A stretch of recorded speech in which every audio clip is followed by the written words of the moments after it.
Good morning guys. कैसे हैं आप लोग? उम्मीद है आप सभी अच्छे होंगे और मैं भी अच्छी हूँ। तो आज जिस टॉपिक पर मैं बात करना चाहूँगी वो है किसी भी बच्चे की सीखने का तरीका। जनरली देखा जाता है कि हर बच्चा जो होता है उसका अपना अलग अलग नेचर होता है, अलग अलग बिहेवियर होता है, एक्सप्रेस करने के भी तरीके अलग अलग होते हैं।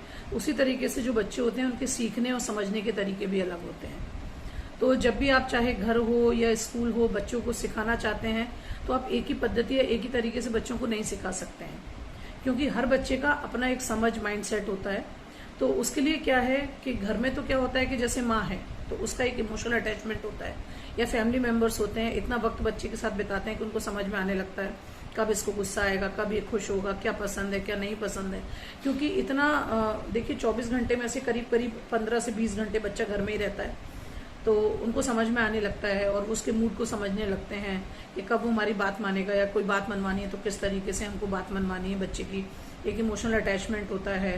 और लेकिन स्कूल की अगर आप बात करें तो एज अ टीचर अगर किसी बच्चे को कुछ सिखाना है तो फिर 4 या 5 घंटे हमको मिलते हैं स्कूल में, जिसमें हमको स्पोर्ट्स भी कराना है, क्रिएटिव एक्टिविटीज भी कराना है, हमको बच्चे को म्यूजिक भी कराना है, लंच ब्रेक भी है और अदर एक्टिविटीज भी हैं, और उसके साथ हमें सिखाना पढ़ाना भी है।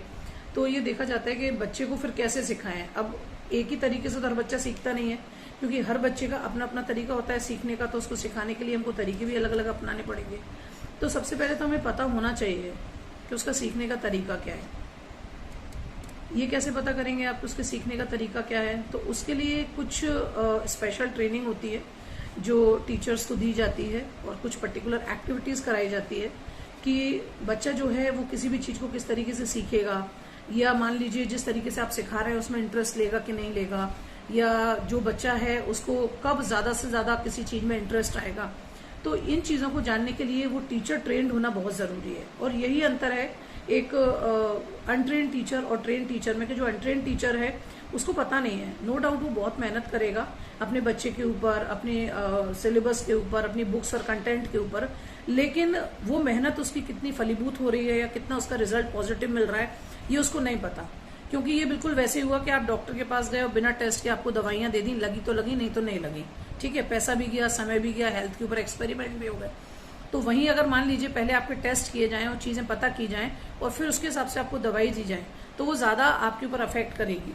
तो सेम जो टीचर है अगर वो ट्रेंड है तो उसको पता होगा कि भाई ये जो बच्चा है पर्टिकुलर, इसके सीखने का तरीका क्या है, इसके ऊपर कौन से टीचिंग एड्स में इम्प्लीमेंट करूं या कौन सी मेथोडोलॉजी इम्प्लीमेंट करूं, या कौन सा ऐसा मेरा जो सीखने सिखाने का तरीका है इसके ऊपर लगाऊं कि कम समय में ज्यादा से ज्यादा मैं इसको सिखा पाऊं और सही चीज सिखा पाऊं। ये बहुत जरूरी है। तो इसके लिए टीचर्स ट्रेंड होना बहुत जरूरी है। और ऐसा माना जाता है कि जो ट्रेन टीचर होता है या एक बहुत अच्छा टीचर जो होता है, अगर उसको पता है कि मुझे क्या सिखाना है, कैसे सिखाना है, तो वो एक बुरे से बुरे सिलेबस में से भी अच्छा कंटेंट निकाल के बच्चों को सिखा सकता है। लेकिन अगर टीचर को पता ही नहीं है कि सिखाना क्या है, या उसको पता ही नहीं है कि मेरे टॉपिक में है क्या और उस उम्र के बच्चे के लिए, क्योंकि हर उम्र के बच्चे के सीखने का तरीका अलग अलग होता है और हर उम्र के बच्चे के लिए नॉलेज भी अलग अलग होती है। तो किस उम्र के बच्चे के न्यूरॉन्स कितने डेवलप हैं और उसको हमें कितना सिखाना है, उसके लिए टीचर का ट्रेंड होना बहुत